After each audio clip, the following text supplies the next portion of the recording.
Okay. Jaya Radha Madhava Kunja Bihari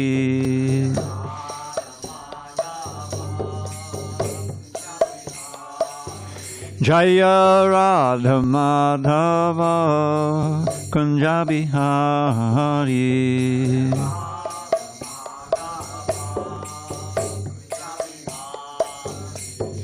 Gopi Jana Vallabha Girivardhari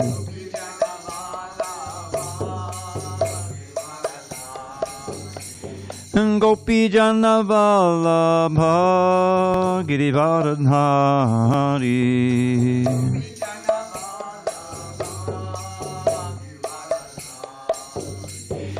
Yashodanandana Braja Jana Ranjana Yashodanandana Braja Jana Ranjana Yamunatira Vanachari Yamunatira Vanachari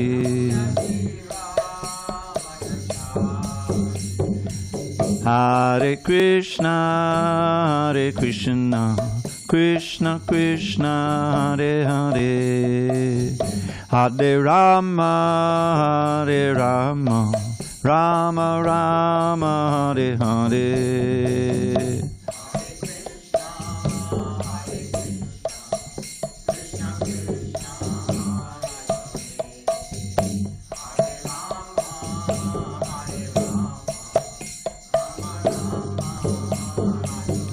Hare Krishna Krishna Krishna Hare Hare Hare Rama Rama Rama Hare Hare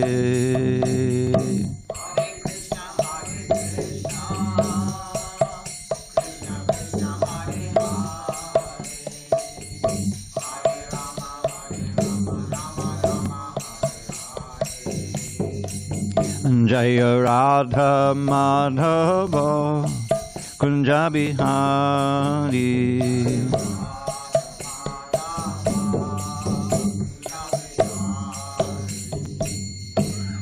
Jaya Om Vishnupad Paramahansa Parabhajika Acharya Ashtottara Dada Shri Srimad His Divine Grace Srila A.C. Bhaktivedanta Swami Prabhupada Ki Jai ISKCON BBT Founder Acharya Srila Prabhupada Ki Jai Jai Om Vishnupad Paramahansa Parabhajika Acharya Ashtottara Dada Shri Srimad His Divine Grace Srila Bhakti Siddhanta Saraswati Thakur Ki Jai Ananda Koti Vaishnavinda Ki Jai Namacharya Srila Haridas Thakur Ki Jai Srimad Bhagavad Gita Ki Jai Samaveda Bhaktivinoda Ki Jai All glories to the assembled devotees.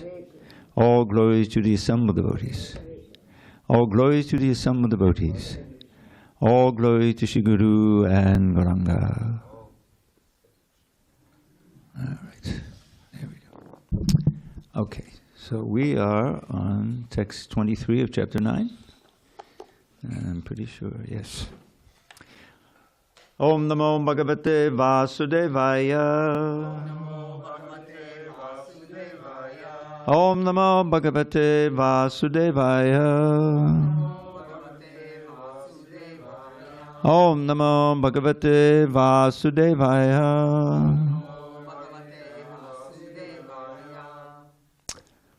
Okay. So on this 24th day of September 2025 in San Diego, we're reading from Srimad Bhagavad Gita as it is, translation and commentary by His Divine Grace A.C. Bhaktivedanta Swami Prabhupada. And we are in chapter 9, the most confidential knowledge. Text 23 in the middle of page 403. Ye api anya devata bhakta yajante shraddhayan vitaha te api mam eva kaunteya yajanti avadipurvakam Ye pyanya devata bhakta yajante shadhayanvitaha tepi mameva kaunteya yajant avadipurvakam. Ye pyanya devata bhakta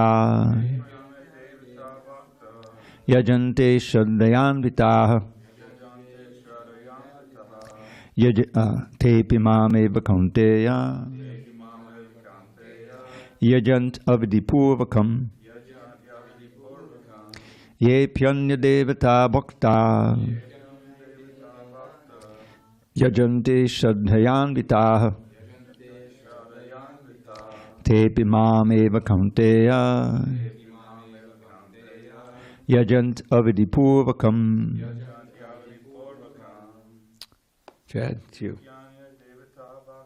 Ye pyanya devata bhakta yajante shadhayanvitaha tepi mameva kaunteya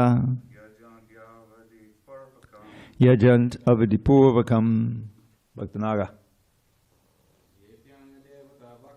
Ye pyanya devata bhakta yajante shadhayanvitaha tepi mameva kaunteya yajant avadipurvakam. Want to try it, Babu, the end?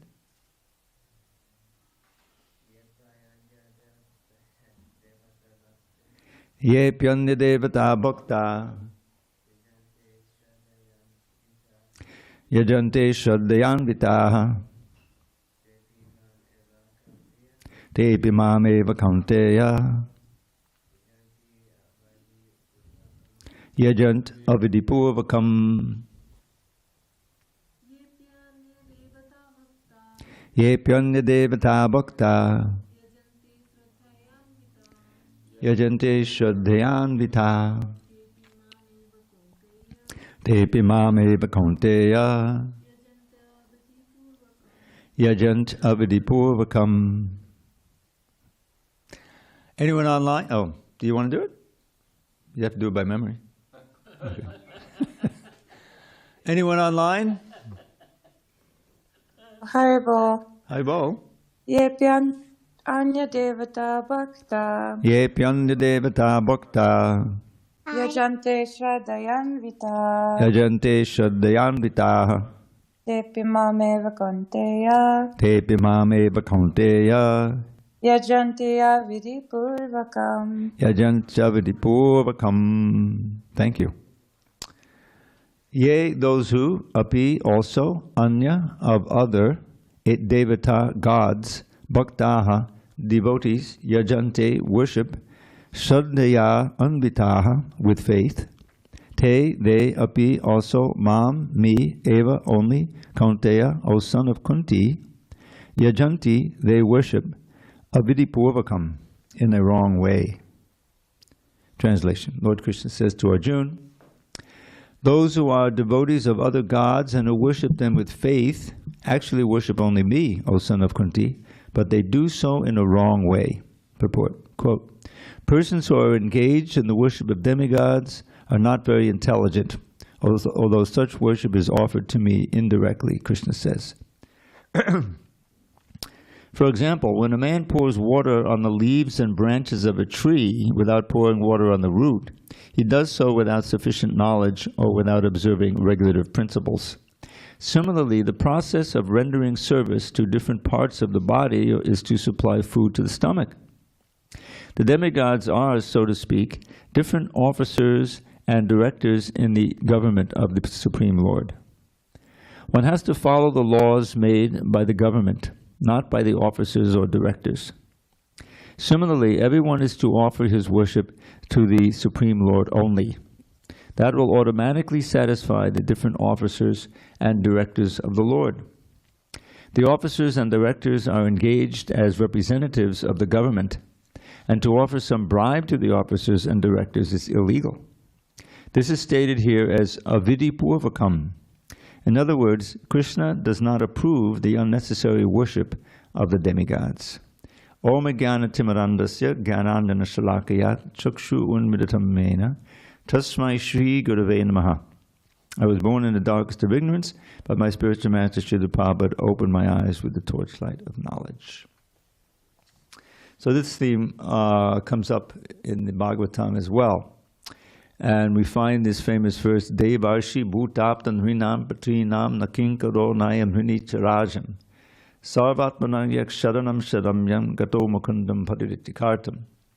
That just living in this world, we are debtors. After all, we're breathing the air. Remember the pandemic? They became very aware of the breathing, how important it is to have enough air and enough capacity to use the air. And what to speak of the water, the sunlight, all these things are supplied by the demigods. And so people who are not so intelligent and think, well, we got to worship the demigods.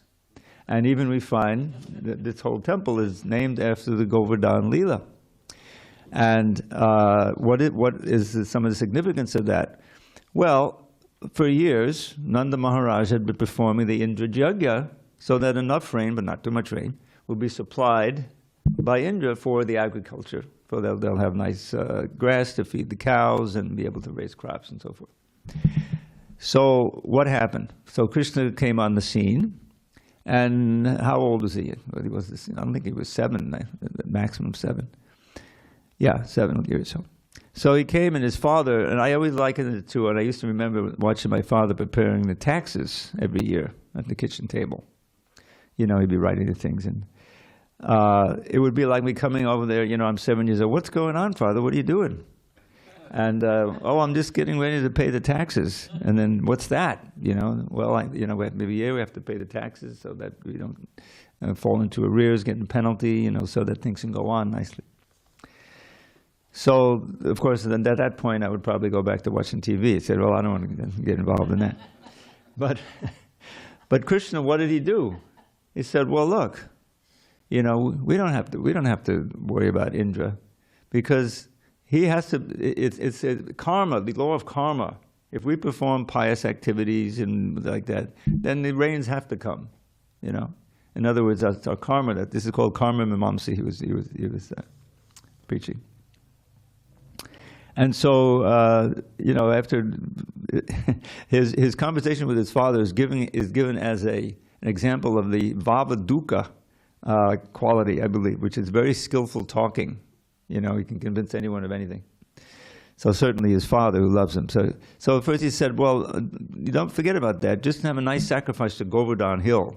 You know, Govardhan is seen as the greatest devotee. When the gopis are singing the Krishna, there's the Venu Gita chapter. It's a very beautiful chapter, chapter 21. And one of the verses, they're thinking of Krishna. He's in the forest. They're at home doing various chores, you know, and they're meditating on him by singing these beautiful verses.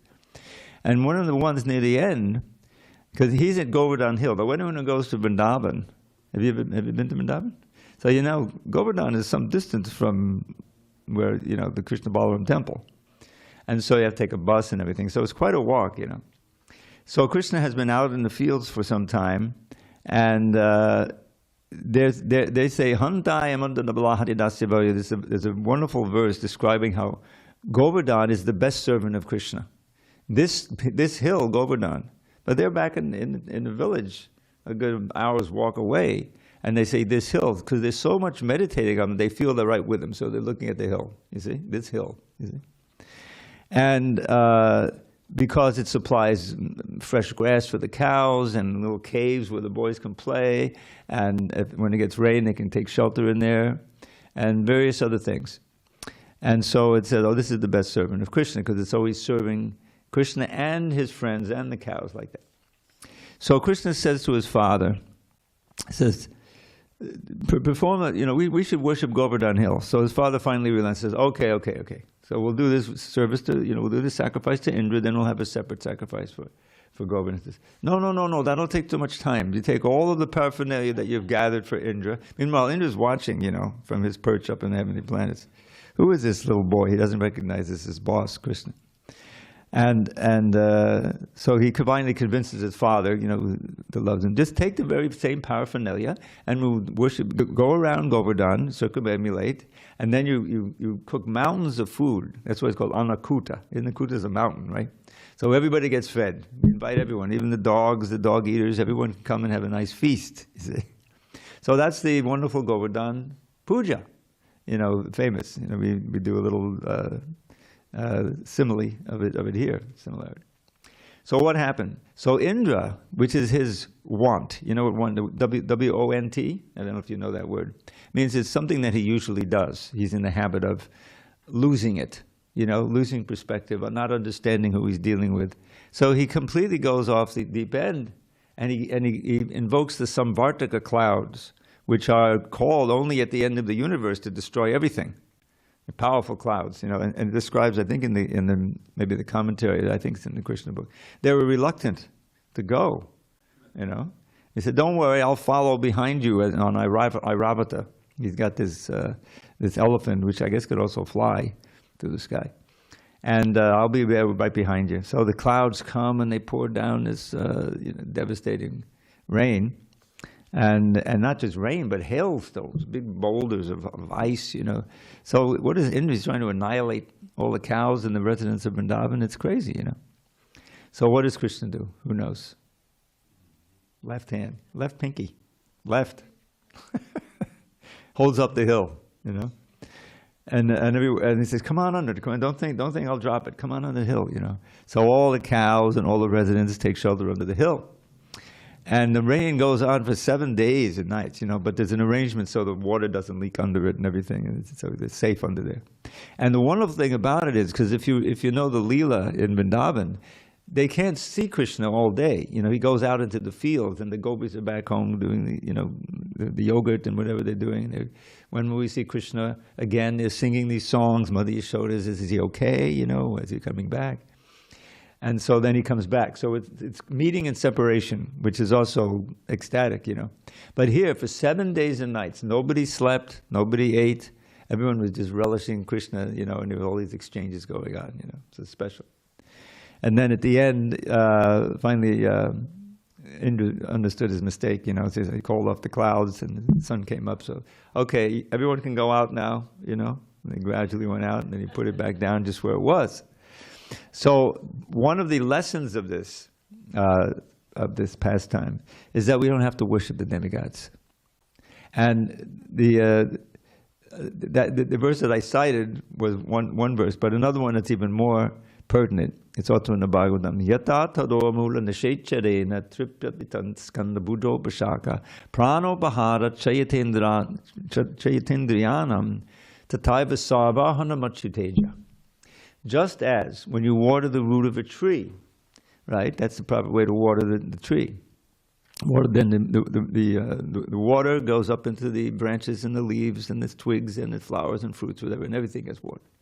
Or when we take sadam, food, then it goes to the belly, and then the digestive system, gets strengthened, and the blood circulation, that everything is nourished. Similarly, if you worship Krishna, then all the demigods become satisfied. Even Indra, at this point, he learned his lesson, hopefully. So this is the same principle, that the demigods can only give their blessings, and we also have the demigod of Varuna, they're in charge of the water, the water, and of course Bhumi. There's a demigod for everything, Vayu for the air. So they can provide their blessings, which is mainly what they're in charge of, enough air, enough water, good land, because Krishna empowers them. So I think Prabhupada said this already in a previous purport. So someone who's intelligent will think, well, why should we worship the demigods separately and go through all this sacrifice? We'll just worship Krishna. If he's pleased, then he'll tell the demigods to do the thing, right? And that's why we don't worry about worshiping. We honor them, as devotees, but not too much. We don't really worry about the demigods too much. That's a central tenet of Krishna consciousness. If you worship Krishna, everything else will be taken care of. And as he said in a recent verse, text 22, Those who always worship me with exclusive devotion, meditating on my transcendental form, to them I carry what they lack and I preserve what they have. In other words, I will provide all your security and your necessities.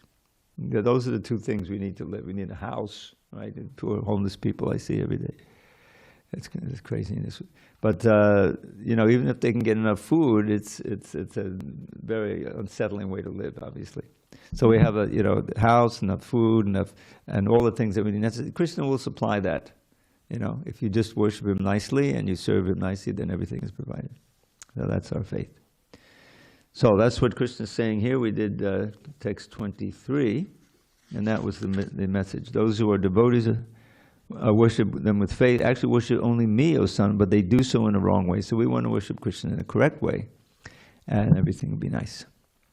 Okay, if there isn't any discussion on those points, we'll go on. Text 24. Aham hi sarva yajnanam bhokta cha prabhureva cha natumam abhijananti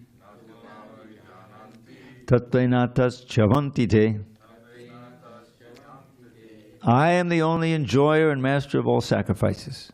Therefore, those who do not recognize my true transcendental nature fall down. Purport. Here it is clearly stated that there are many types of yajna performances recommended in the Vedic literature, but actually all of them are meant for satisfying the Supreme Lord. Yajna means Vishnu. Yajna means sacrifice, but it has come to mean Vishnu as well. In the 3rd chapter of the Bhagavad Gita, it is clearly stated that one should only work for satisfying Yajna or Vishnu. Yagyartat kamano yatra lokayam kamabandhana. The perfectional form of human civilization, known as varnashram dharma, is specifically meant for satisfying Vishnu. Therefore, Krishna says in this verse, I am the enjoyer of all sacrifices because I am the Supreme Master. Close quote. Less intelligent persons, however, without knowing this fact, worship demigods for temporary benefit. Therefore, they fall down to material existence and do not achieve the desired goal of life. If, however, anyone has any material desire to be fulfilled, he had better pray for it to the Supreme Lord, although that is not pure devotion, and he will thus achieve the desired result. So this is the import of that verse in the 7th chapter, I believe. Chaturbadha bhajante mam jana sukritano jana arto jigyaso artarti gyani cha bhadatarshava. There are 4 kinds of pious people who worship me, but they're not pure devotees, but they worship me anyway, and they're within, they're pious, and they can easily become devotees. So what are those 4 kinds? Jana sukritino. Sukriti means pious activity. Arto means the distressed. The very common reason why people worship the Lord. They're in some kind of distress. And actually, in one understanding, those who are really poverty-stricken, or they're in need of money to pay for an operation or something, this is also a great kind of distress. So even though it's in the form of the need for wealth, money, it's still not understood. Artarti.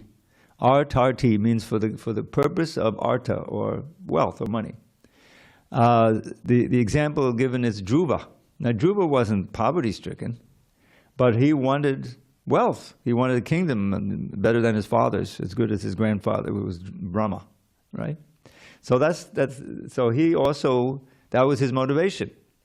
And Narada came out, you know the story. He wanted to sit on his father's lap, and his stepmother forbade him because she wanted her son to get all, to inherit the kingdom, right? So, Dhruva means determined. The very name means determined. So he went to his real mother, who was living in a different part of the palace there. She had her own quarters. And he told her what happened. He said, what can I do? I'm not the favorite queen. She's Suniti. Suniti means very virtuous one. Suruchi means very beautiful one. So the king had become more favorable toward the beautiful wife. So what can I do? I'm not favored by the king.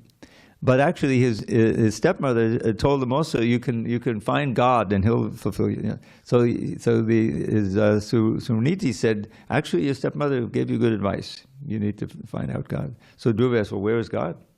Well, she said, I've heard that the sages go out into the forest to find Him.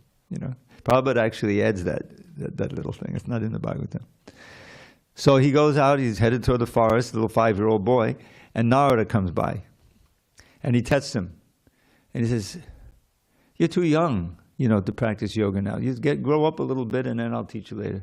So Dhruva says, thank you very much, but if you can't help me now, I'm going out. So he's going out a little bit. My mother said, God is in the forest, I'm going to find Him, So now he said, okay, so listen to me. So he teaches him how to chant Om Namo Bhagavate Vasudevaya. So right away, he's chanting the holy name, Vasudev, that's Krishna. And he teaches him also austerities, different kinds of austerities, unbelievable austerity, and rudimentary deity worship, because it's in the Shastra. If you're living out in the forest, which many sages did, you usually have some stream or something nearby, and you get fresh water, you need that. So you can go to the bank, and from the mud there you can make a murti, of Vishnu, or in this case, Durga. I think it was Durga. And so he's worshipping that also, and then meditating and performing these severe austerities. 5-year-old boy, Dhruva. So he starts out, he's just eating the fruits that fall, I think, from the tree.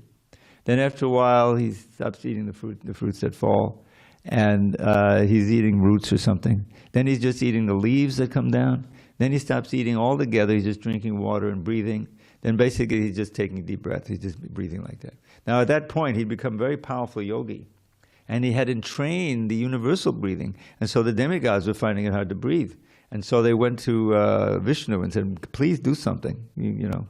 So he comes down. Dhruva is meditating. He's meditating on Vishnu. That was another thing that he was given by Narada.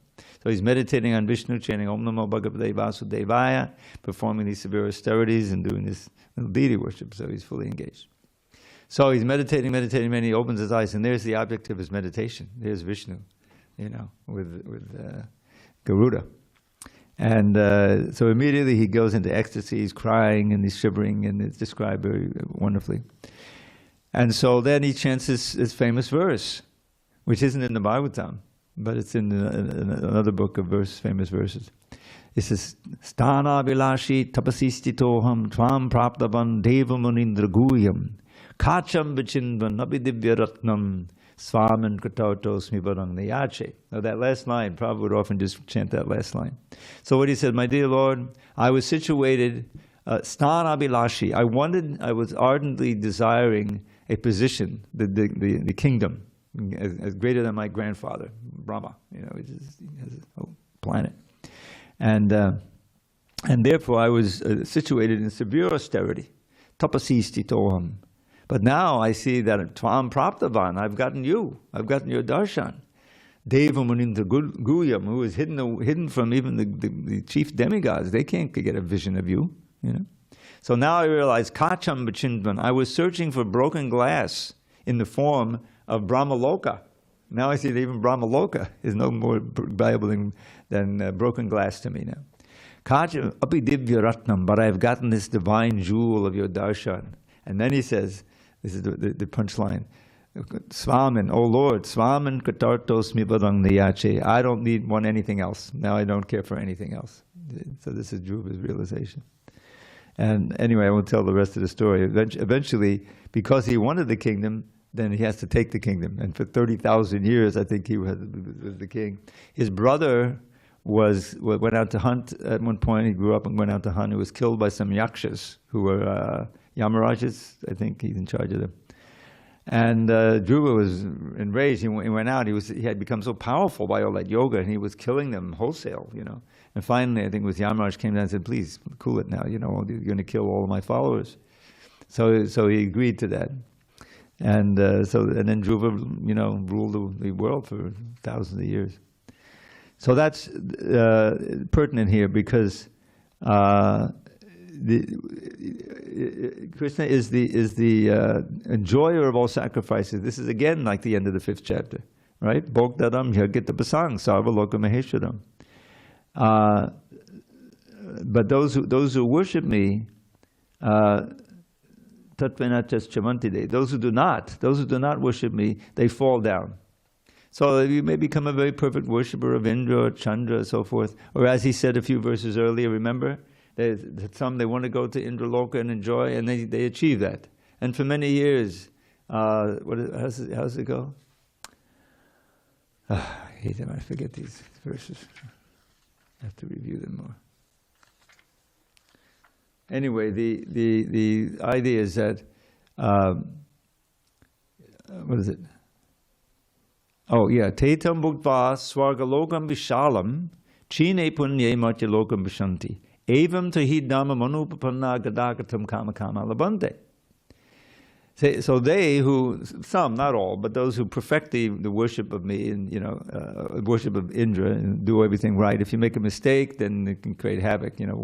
That's why I always emphasize to chant the verses properly, because otherwise it causes havoc. So watch out for those diacritics. You never heard the story. You didn't hear it. So we have this prayer. You may have heard this. Vancha kalpatarubhyascha. When you offer obeisances to the other devotees. Vancha, we chant it every morning. Vancha kalpatarubhyascha kripasindubhihiracha patitanam pavanebhyo vaishnavebhyo namo namaha.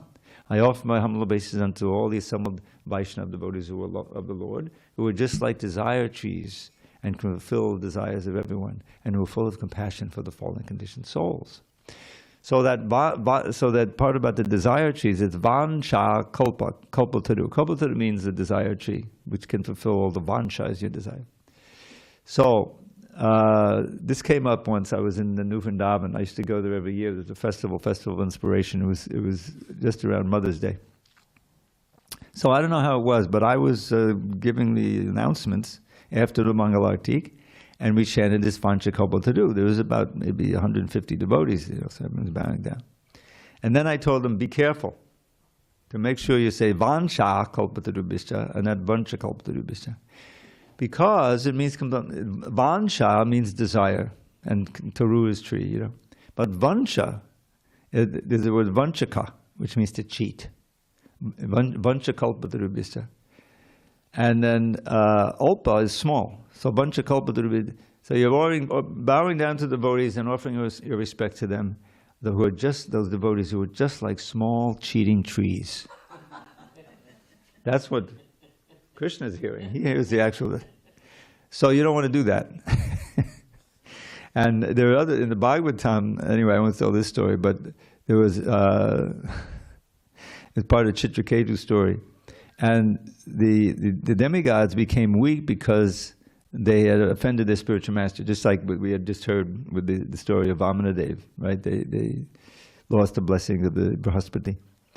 So the demigods became weak and couldn't. I think they got kicked out of the heavenly planets because they were neglecting. Because Indra insulted Brahaspati, and he left, so they had to find another spiritual master, and they prayed to Krishna. So he said, "You go to Dadichi.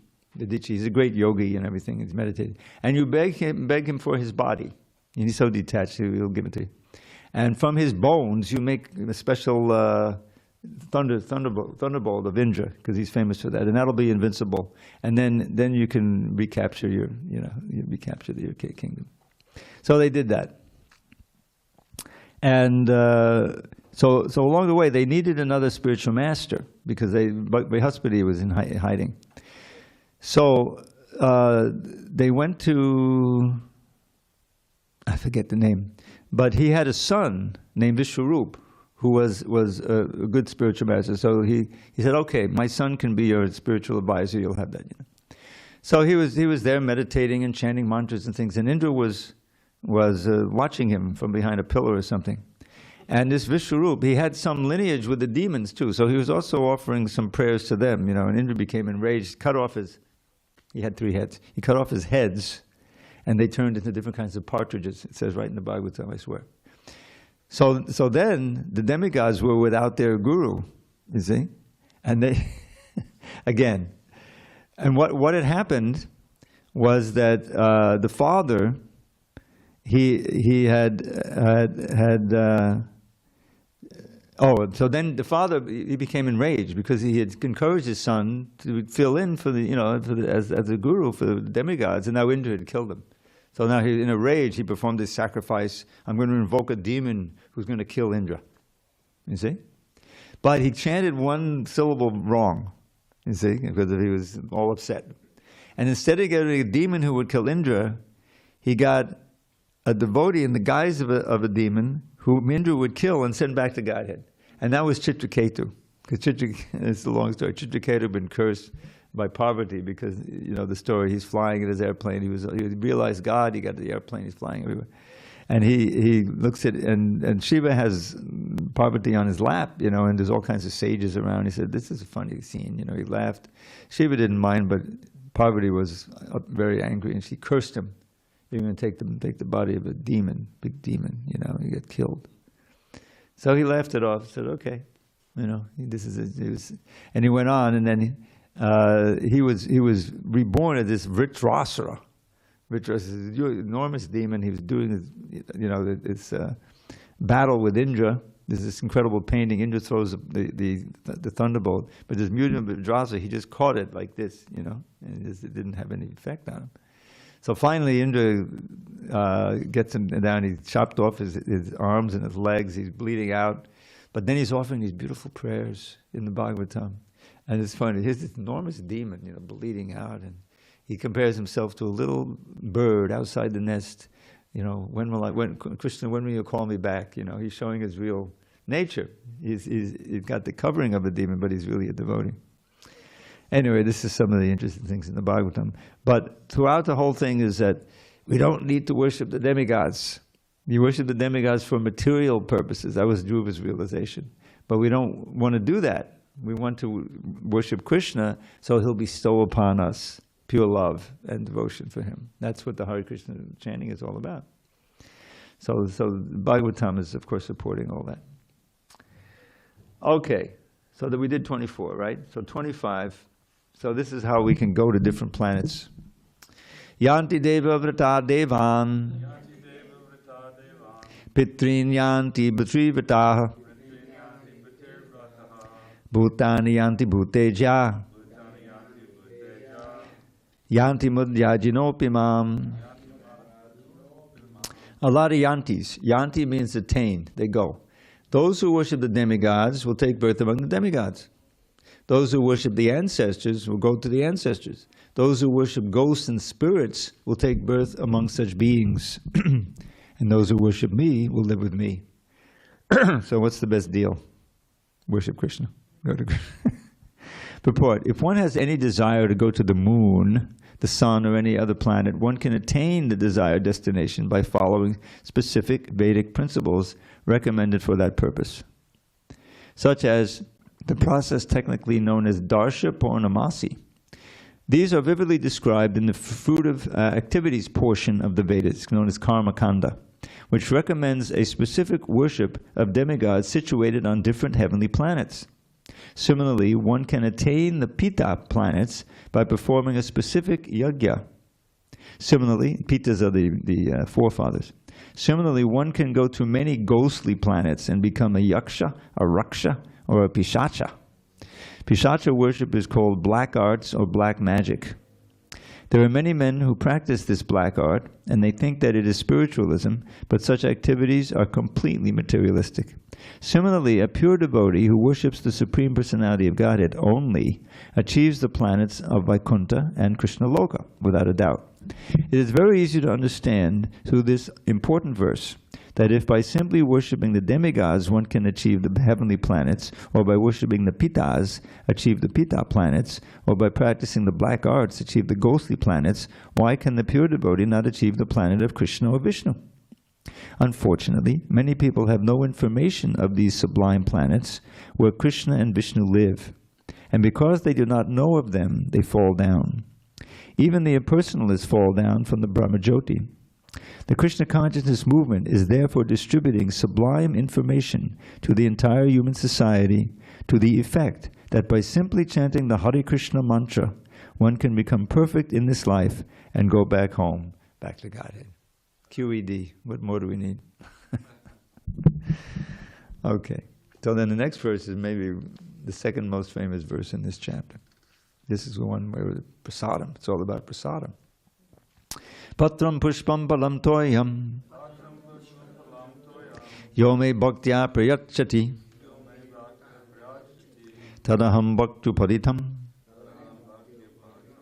ashnami prayatatmanaha. If one offers me with love and devotion a leaf, a flower, a fruit, or water, I will accept it. Accept it means I'll eat it. Purport: for the intelligent person, it is essential to be in Krishna consciousness, engaged in the transcendental loving service of the Lord, in order to achieve a permanent blissful abode for eternal happiness. The process of achieving such a marvelous result is very easy and can be attempted even by the poorest of the poor, without any kind of qualification. The only qualification required in this connection is to be a pure devotee of the Lord. It does not matter what one is or where one is situated. The process is so easy that even a leaf or a little water or fruit can be offered to the Supreme Lord in genuine love, and the Lord will be pleased to accept it. No one, therefore, can be barred from Krishna consciousness, because it is so easy and universal. Who is such a fool that he does not want to be Krishna conscious by this simple method, and thus attain the highest perfectional life of eternity, bliss, and knowledge? Krishna wants only loving service and nothing more. Krishna accepts even a little flower from his pure devotee. He does not want any kind of offering from a non-devotee. He is not in need of anything from anyone, because he is self-sufficient, and yet he accepts the offering of his devotee in an exchange of love and affection. To develop Krishna consciousness is the highest perfection of life. Bhakti is mentioned twice in this verse in order to declare more emphatically that bhakti, or devotional service, is the only means to approach Krishna. No other condition, such as becoming a Brahmin, a learned scholar, a very rich man, or a great philosopher, can induce Krishna to accept some offering. Without the basic principle of bhakti, nothing can induce the Lord to agree to accept anything from anyone. Bhakti is never causal. The process is eternal. It is direct action in service to the absolute whole. So that word causal, maybe not completely understood. It means that it's not some kind of material exchange. You know, we worship Krishna, we do so many things, so that will get X, Y, and Z. What we're praying for when we chant Hare Krishna, Krishna Krishna, Hare Hare, is the blessing of service. Please engage us in your service, your loving service. So the only thing Krishna really wants from us is love. And the process of devotional service can evoke that natural love. That's our natural state. So here Lord Krishna, having established that he is the only enjoyer, the primeval Lord, and the real object of all sacrificial offerings, reveals that what types of sacrifices he desires to be offered. If one wishes to engage in devotional service to the Supreme in order to be purified and to reach the goal of life, the transcendental loving service of the Lord, of God, then one should find out what the Lord desires of him. One who loves Krishna will give him whatever he wants, and he avoids offering anything which is undesirable or unasked for. Thus, meat, fish, and eggs should not be offered to Krishna. If he desired such things as offerings, he would have said so. Instead, he clearly requests that a leaf, fruit, flowers, and water be given to him. And he says of this offering, I will accept it. Therefore, we should understand that he will not accept meat, fish, and eggs. Vegetables, grains, fruits, milk, and water are the proper foods for human beings and are prescribed by Lord Krishna himself. Whatever else we eat cannot be offered to him, since he will not accept it. Thus, we cannot be acting on the level of loving devotion if we offer such foods. In the third chapter, verse 13, Sri Krishna explains that only the remains of sacrifice are purified and fit for consumption by those who are seeking advancement in life and release from the clutches of the material entanglement. Those who do not make an offering of their food, he says in the same verse, are eating only sin. In other words, their every mouthful is simply deepening their involvement in the complexities of material nature. But preparing nice, simple vegetable dishes, offering them before the picture or deity of Lord Krishna, and bowing down and praying for him to accept such a humble offering, enable one to advance steadily in life, to purify the body, and to create fine brain tissues, which will lead to clear thinking. Above all, the offering should be made with an attitude of love.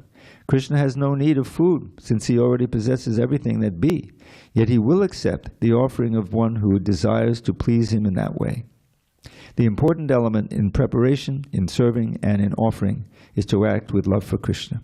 The impersonalist philosophers who wish to maintain that the absolute truth is without senses cannot comprehend this verse of the Bhagavad Gita.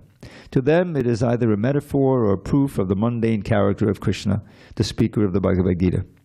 But in actuality, Krishna, the Supreme Godhead, has senses, and it is stated that his senses are interchangeable. In other words, one sense can perform the function of any other. This is what it means to say that Krishna is absolute. Lacking senses, he could hardly be considered full in all opulences. In the 7th chapter, Krishna has explained that he impregnates the living entities into material nature. This is done by his looking upon material nature. And so in this instance, Krishna's hearing the devotee's words of love in offering foodstuffs is wholly identical with his eating and actually tasting. This point should be emphasized. Because of his absolute position, his hearing is wholly identical with his eating and tasting. Only the devotee who accepts Krishna as he describes himself without interpretation can understand that the Supreme Lord Truth can eat food and enjoy it. So, it's not true that he never eats the offering. There's a nice story about this child, forget his name now. Sorry, I'm running low on juice here, and I've got to... And his father was a devotee. They had deities there, and so he told them, the boy was, maybe 6, 7, something like that. So please make the offering today, and make sure that the devotee, make sure that the Lord eats the prasadam, So he duly arranged the food. I don't know if he cooked it, but anyway, he arranged it, put it on the plate, and he bowed down. He knew the mantras and everything. Maybe he was 6, 7, 8 years old. And he waited to see whether the Lord was going to accept it. And he's peeking behind the curtain, and he's not eating. So he's complaining to the Lord, why aren't you eating? Please eat, please eat. My father will be very angry if he comes back. He told me make sure that he takes the prasadam. So finally, because it was this insincere praying, he actually ate it this time. So the son said, okay, it worked out nicely. And then his father comes home, and he asks, well, did he make the offering? I said, yes. And did the Lord honor it, eat it? He said, yes, Father. So he goes and he looks and he sees and he expects to see, he wants to take some prasadam. The plates are cleaned. There's nothing there. He said, I thought you said you made the offering. I did. I made the offering, and he ate. And then he looks on the plate, and he sees that there was food on there. And he understands that because the innocent boy was so much ardently desiring that he actually ate it in that instance. So sometimes, rarely. But just by looking at it, if we actually offer with love. It happened in Alarnath. What was that? Alarnath. Alarnath? Yeah. That's the city near Puri. Puri. Yeah. Okay. He burnt his stone is melted there. What is that?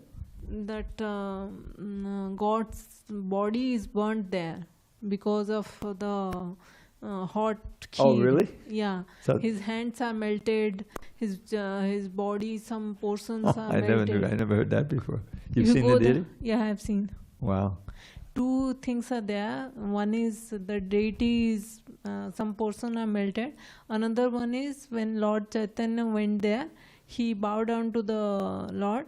That place is melted. Oh, Lord His Chaitanya. body imprint is there. When in Gundicha, when the Lord is hidden, right, in Gundicha, then he goes to Alalana. Yeah. See, that's the advantage of having someone who's from India. Thank you. Okay, it's a little late, so we'll suspend that, and we'll pick up on 27 on Monday, and we've left a few minutes for poems. So, which one was I thinking? Well, this is the one we should always come back to. Which one did you want for? Nobody dies. That's an easy one. Everybody dies, nobody dies. Wake up and open your eyes. You're not that body or pure spirit soul. Chant the holy name and attain life's goal. Ramapad Maharaj, he wrote me, he heard that and he said, can I please have that one? He wrote me an email. I said it to him. Okay, so here's one. This is one I wrote to Prabhupada for Vyasa Puja one year.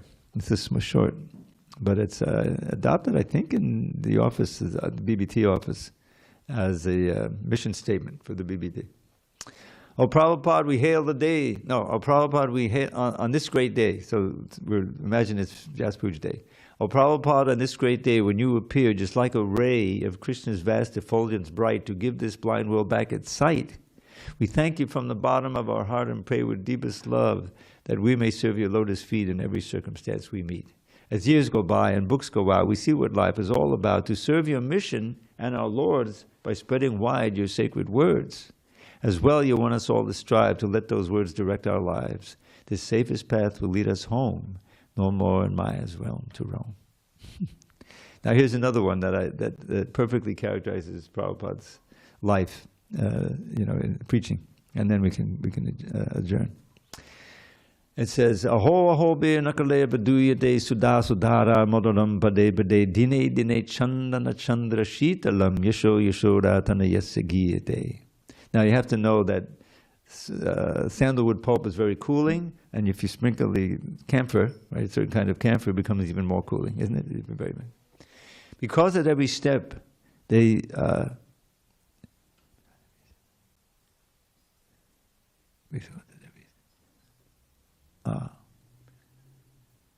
because at every step they drink a flood of wondrous nectar sweet, whose cooling power sandal paste enhanced with camphor can't defeat. They feel as if the raging blaze of Kali's days had ne'er begun. How blessed are they who fill their days with praise of Shri Yashoda's son.